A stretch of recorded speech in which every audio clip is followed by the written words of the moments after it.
Pemirsa, kembali lagi bersama saya Katarina Amelia di Breaking News TV One.com.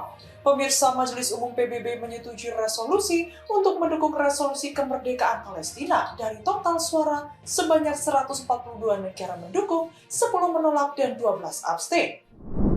Informasi lainnya, pemirsa, gelombang protes besar di Nepal melahirkan fenomena politik baru dengan Gen Z memanfaatkan Discord untuk memilih pemimpin sementara, memunculkan revolusi berbasis internet pertama di dunia.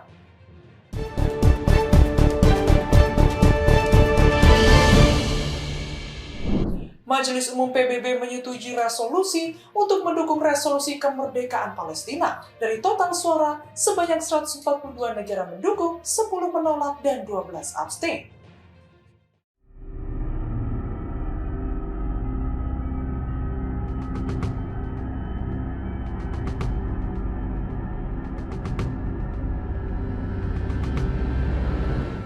Majelis Umum Perserikatan Bangsa-Bangsa menyetujui resolusi untuk mendukung pembentukan negara Palestina merdeka.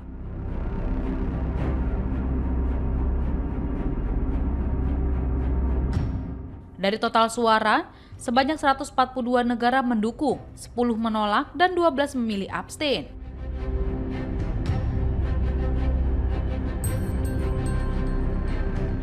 Resolusi tersebut lahir dari Deklarasi New York yang merupakan hasil konferensi internasional pada Juli lalu di markas besar PBB yang diprakarsai Perancis dan Arab Saudi.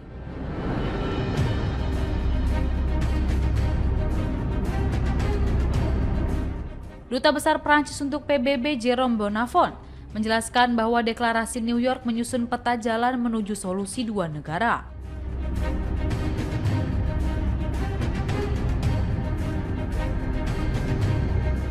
Resolusi ini juga mengecam serangan Israel terhadap warga sipil dan infrastruktur sipil di Gaza.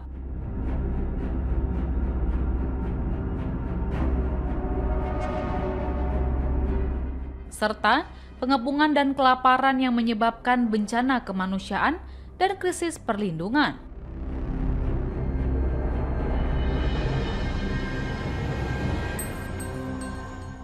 Kendati begitu, dalam deklarasi ini Israel menolak resolusi tersebut dengan klaim bahwa deklarasi ini hanya menguntungkan Hamas.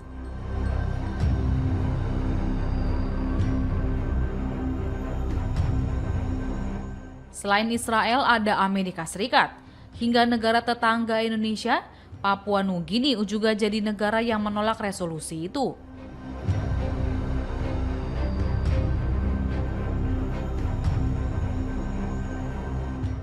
Berikut daftar negara yang menolak untuk mendukung Palestina merdeka selain Israel dan Amerika Serikat adalah: pertama, Argentina, merupakan negara dengan populasi sekitar 47,1 juta jiwa dan diproyeksikan akan mencapai 47,68 juta pada akhir tahun 2025.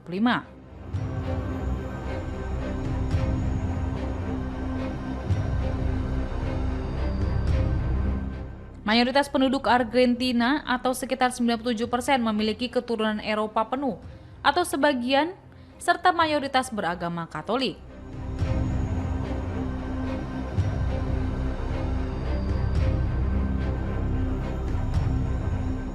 Lalu, negara Uruguay didominasi oleh etnis mestizo atau campuran Eropa dan Guarani dengan populasi yang diperkirakan mencapai 7 juta jiwa pada tahun 2025.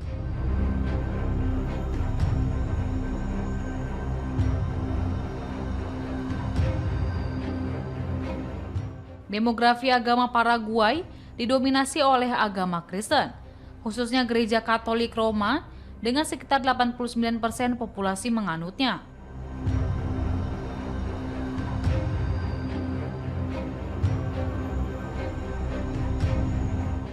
Hingga tetangga Indonesia yakni Papua Nugini, di mana mayoritas penduduknya adalah keturunan Melanesia.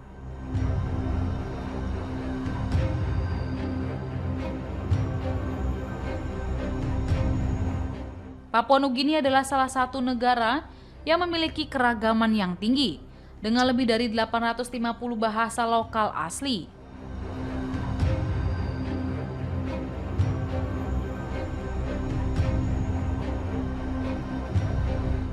Mayoritas penduduk Papua Nugini beragama Kristen dengan Protestan dan Katolik.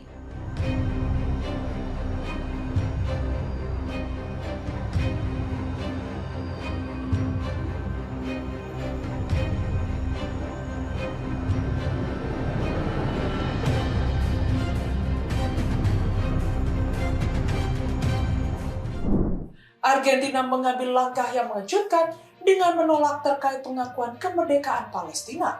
Sikap ini bertolak belakang dengan mayoritas negara yang mendukung pembentukan negara Palestina. Apa sebenarnya alasan dibalik penolakan ini? Berikut penjelasannya.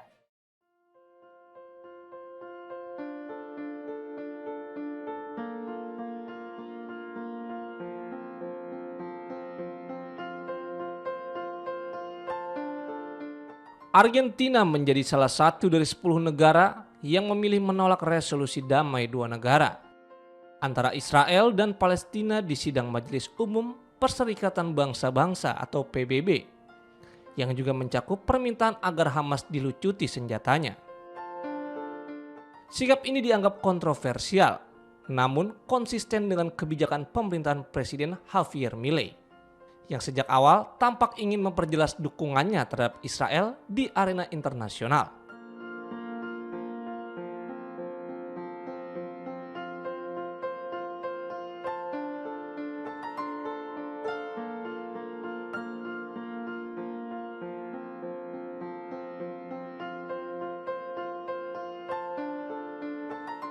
Pada hari Jumat, 142 negara memilih mendukung deklarasi New York yang diusulkan di Majelis Umum PBB.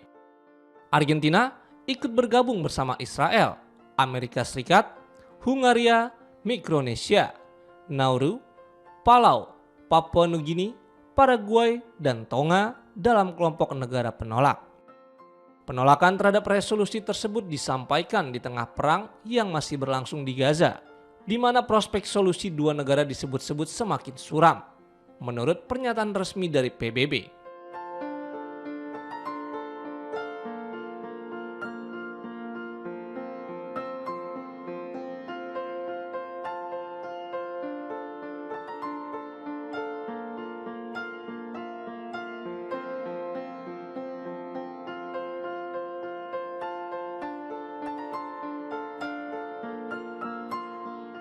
Kondisi krisis kemanusiaan di Gaza turut menjadi latar belakang penting bagi debat internasional mengenai langkah diplomatik apa yang paling efektif.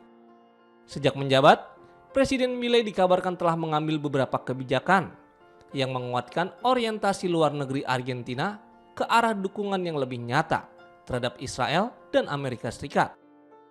Termasuk diantaranya janji untuk memindahkan kedutaan Argentina dari Tel Aviv ke Yerusalem pada tahun 2026. Langkah yang dipandang oleh para pengamat sebagai perubahan simbolis dalam politik luar negeri negara tersebut.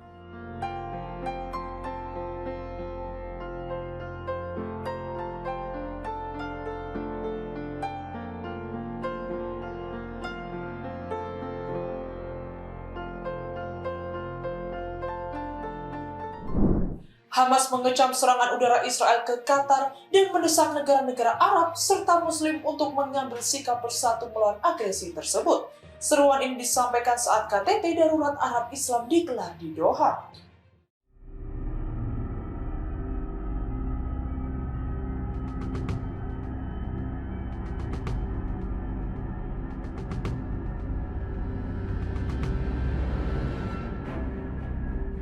Hamas mengecam serangan udara Israel ke Qatar dan mendesak negara-negara Arab serta Muslim mengambil sikap bersatu melawan agresi tersebut.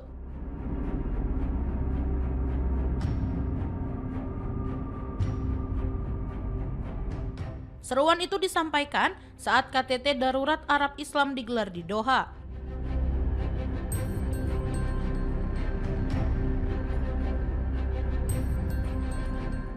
Anggota Biro Politik Hamas, Basim Naim, menyerukan pemboikotan dan isolasi Israel secara politik maupun ekonomi, serta menuntut langkah hukum internasional untuk menghentikan perang di Gaza.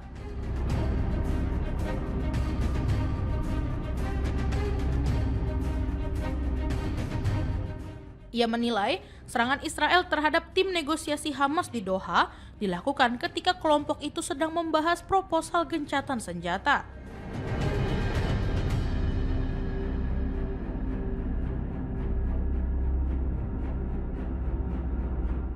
Menurut Naim, Israel sengaja menggagalkan setiap peluang kesepakatan dengan pembunuhan dan syarat sepihak.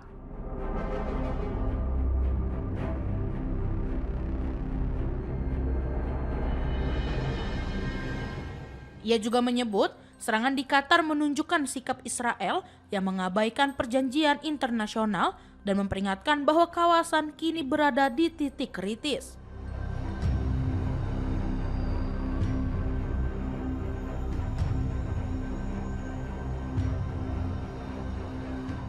Sebelumnya, Israel melancarkan serangan udara pada 9 September ke markas Hamas di Doha, menewaskan beberapa anggota kelompok tersebut dan seorang petugas keamanan Qatar.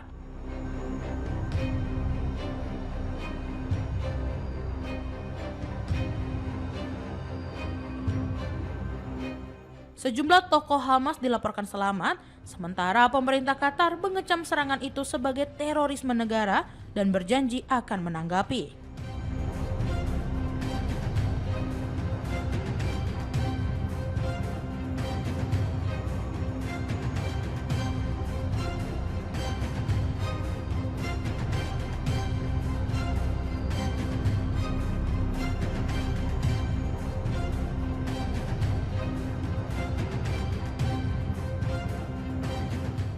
Serangan udara terbaru Israel menghantam 2 gedung hunian di kota Gaza pada hari Minggu. Serangan ini memaksa ribuan warga untuk mengungsi usai menerima perintah evakuasi.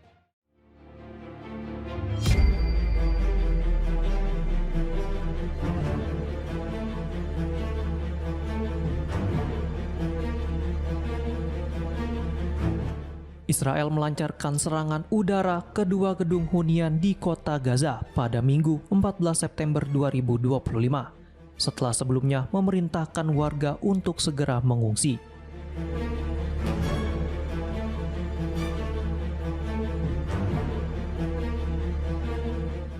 Serangan ini menjadi bagian dari eskalasi operasi militer Israel sejak akhir bulan lalu, dengan alasan membebaskan sandera yang masih ditahan Hamas.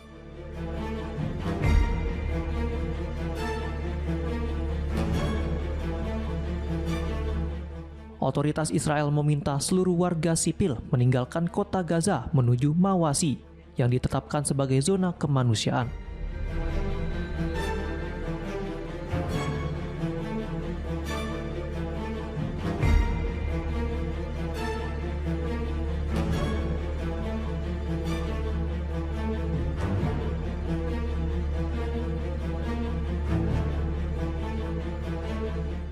Menurut pejabat Palestina, sedikitnya 30 gedung hunian hancur akibat serangan dan ribuan orang terpaksa mengungsi.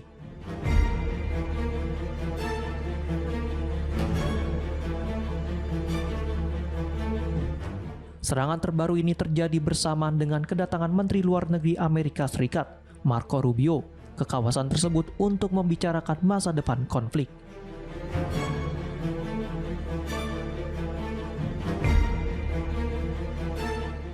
Diketahui, kampanye militer Israel terhadap Hamas yang telah berlangsung hampir 2 tahun diklaim otoritas Gaza menewaskan lebih dari 64.000 orang.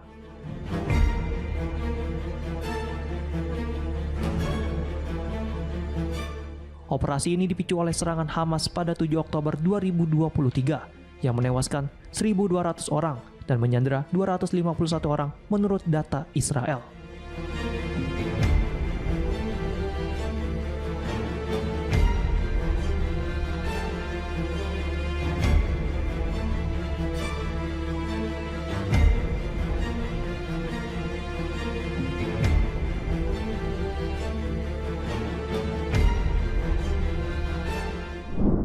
Menteri Luar Negeri Amerika Serikat Marco Rubio memulai kunjungan resminya ke Israel dengan beribadah di tembok barat Yerusalem Timur pada 14 September 2025.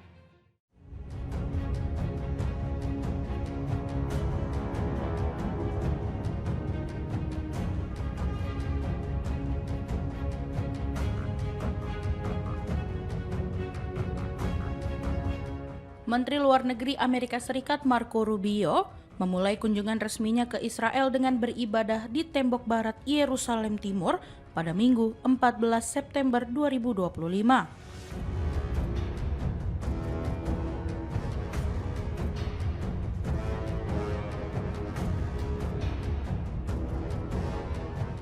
Rubio hadir bersama Perdana Menteri Israel Benjamin Netanyahu dan Duta Besar Amerika Serikat untuk Israel Mike Huckabee.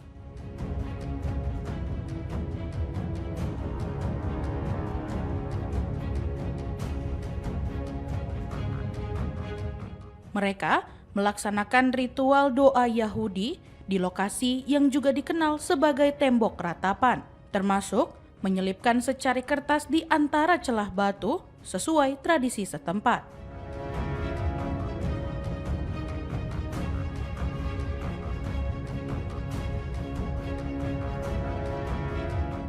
Para istri mereka turut menjalankan ibadah serupa di area khusus perempuan.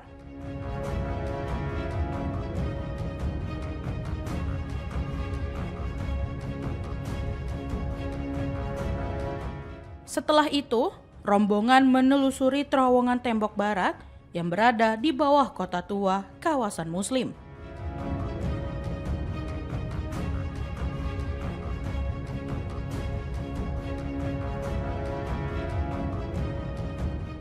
Dalam tradisi Islam, situs ini dikenal sebagai Tembok Al-Buraq yang diyakini menjadi saksi peristiwa Isra Miraj Nabi Muhammad SAW.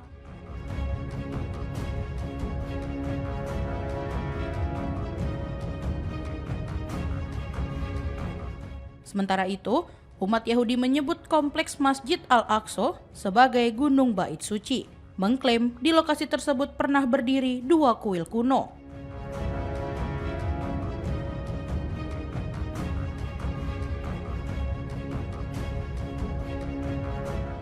Sebagai informasi, Yerusalem Timur tempat Al-Aqsa berada diduduki Israel sejak Perang Arab-Israel tahun 1967 dan kemudian dicaplok pada 1980.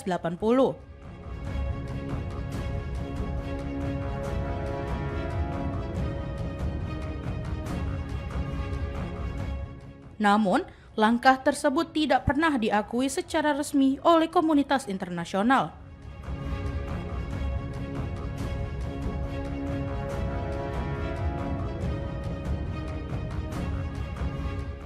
Selain agenda simbolis, kunjungan Rubio juga mencangkup pembahasan politik.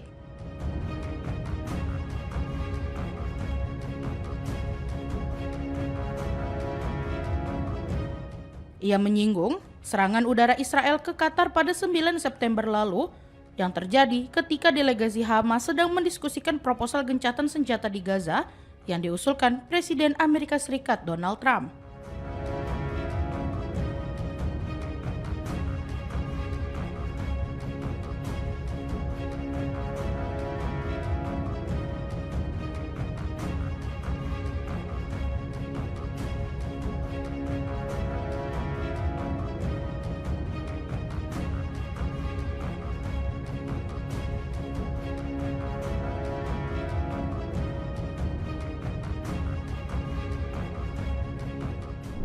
Menjelang KTT Darurat Arab Islam di Doha, Qatar, Perdana Menteri Qatar Sheikh Mohammed bin Abdulrahman Al Thani menyerukan komunitas internasional untuk menghentikan praktik standar ganda dan menuntut pertanggungjawaban Israel atas tindakan kejahatan yang dilakukan terhadap Palestina.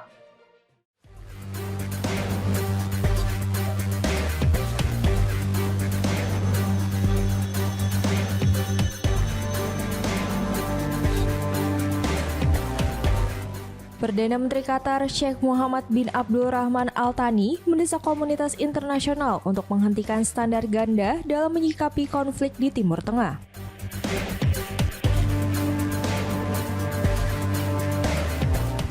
Ia menekankan Israel harus mendapat hukuman tegas atas berbagai kejahatan yang dilakukan terhadap rakyat Palestina.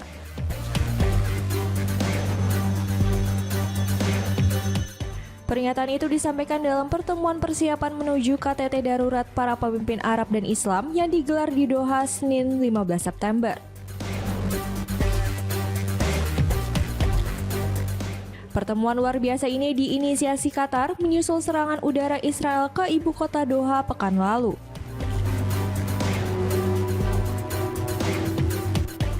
Dalam pidatonya, ia juga mengatakan perang pemusnahan yang sedang dialami saudara-saudara di Palestina yang bertujuan mengusir mereka tidak akan pernah berhasil. Juru bicara Kementerian Luar Negeri Qatar Majed Al-Ansari mengatakan KTT darurat tersebut membahas rancangan resolusi terkait agresi Israel ke Qatar.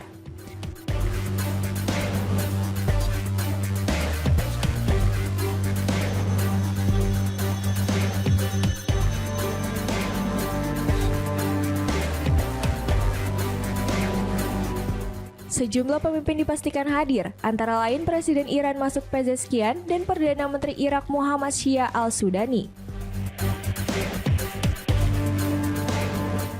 Presiden Palestina Mahmud Abbas telah tiba di Doha pada Minggu 14 September, sementara Presiden Turki Recep Tayyip Erdogan juga dijadwalkan menghadiri pertemuan.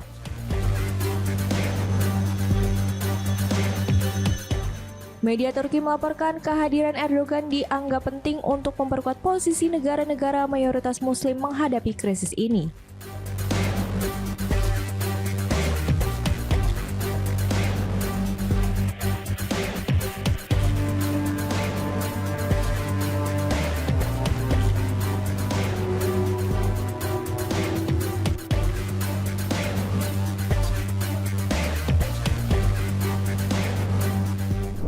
Kepala Sekretaris Pemerintah Nepal mengungkapkan bahwa jumlah korban tewas dalam gelombang protes pekan lalu yang dikenal luas sebagai revolusi Gen Z telah mencapai 72 orang. Dari total korban 59 diantaranya adalah pengunjuk rasa, sementara 10 narapidana dan 3 petugas keamanan juga menjadi korban dalam kerusuhan tersebut.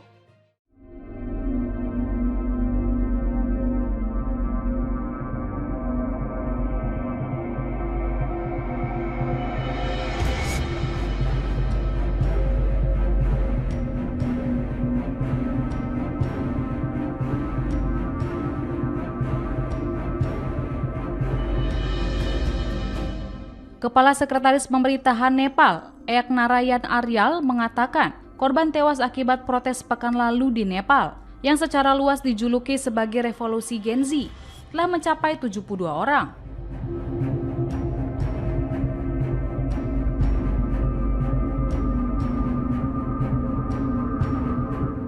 Aryal mengatakan dari total korban tewas, sebanyak 59 orang adalah pengunjuk rasa, 10 narapidana, dan 3 adalah petugas keamanan.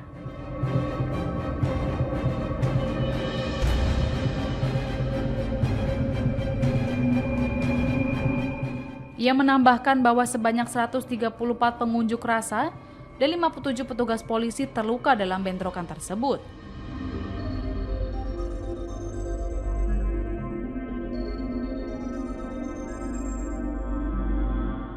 Perdana Menteri sementara Nepal Sushila Karki menetapkan alokasi dana sebesar 1 juta rupiah Nepal atau sekitar 114,8 juta rupiah kepada keluarga setiap korban tewas dalam kerusuhan tersebut.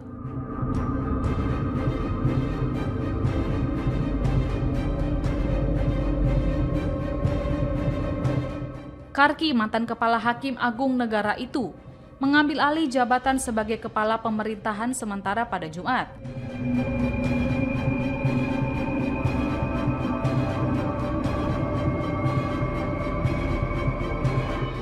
Di sisi lain, tindakan vandalisme yang dilakukan selama protes dianggap sebagai tindakan kriminal dan Karki menyerukan penyelidikan penuh atas penyebab kerusuhan massal tersebut.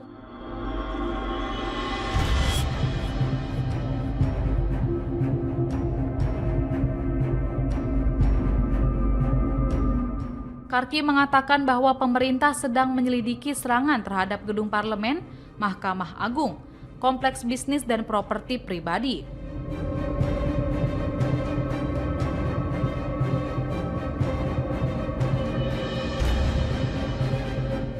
Diberitakan sebelumnya pada awal September, otoritas Nepal memblokir platform media sosial utama karena melewati batas waktu pendaftaran ke Kementerian Komunikasi.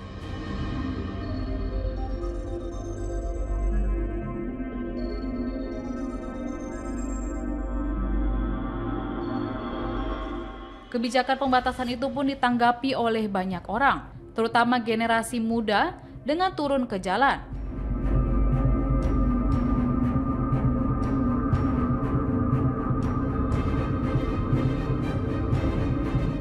Meski larangan tersebut telah dicabut, hal itu tidak menghentikan protes massal dan kerusuhan yang terjadi setelahnya.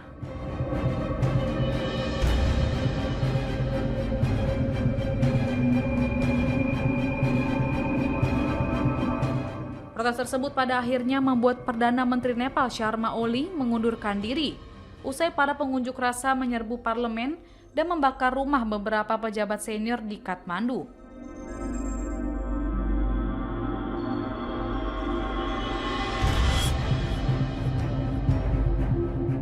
Aksi vandalisme tersebut mendorong polisi menembakkan meriam air, gas air mata, dan peluru tajam untuk membubarkan para demonstran.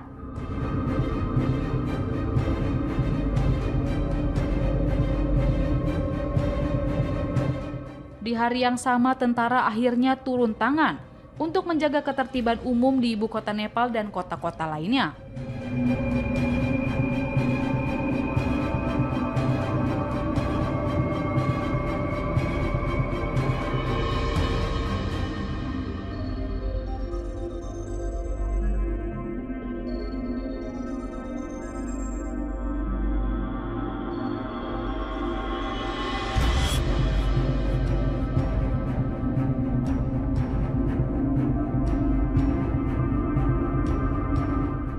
Gelombang protes besar di Nepal melahirkan fenomena politik baru, dengan Gen Z memanfaatkan Discord untuk memilih pemimpin sementara, memunculkan revolusi berbasis internet pertama di dunia.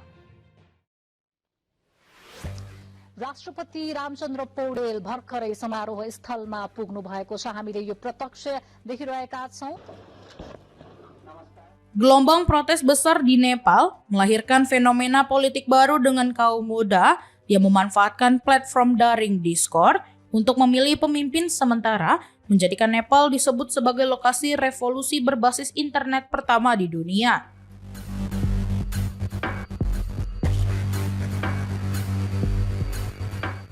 Gerakan Youth Against Corruption berkembang pesat, menarik lebih dari 130.000 anggota yang berkoordinasi dan menggelar jajak pendapat daring untuk menentukan pemimpin interim.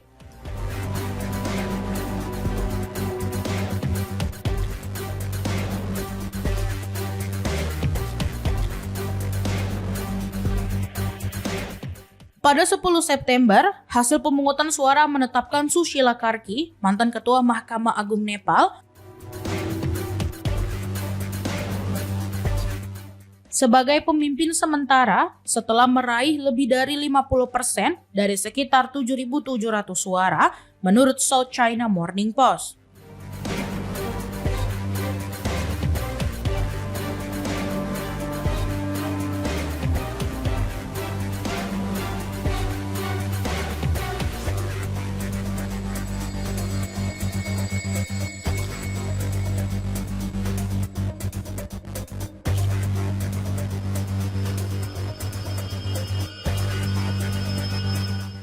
Keesokan harinya, Karki langsung bertemu Presiden Nepal Ramchandra Paudel dan Panglima Angkatan Bersenjata Jenderal Ashok Raj Shikdel menegaskan keputusan yang lahir di ruang virtual segera berdampak di ranah politiknya.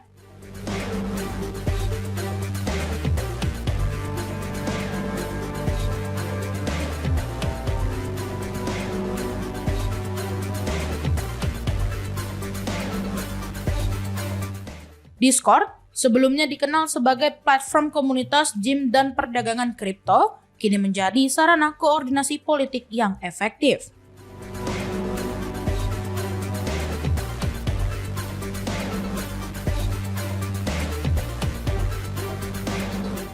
Platform ini memungkinkan para anggota untuk bertukar informasi, meluncurkan proyek, dan menggelar pemungutan suara secara terdesentralisasi, menjadikannya panggung bagi gerakan politik yang mengejutkan dunia.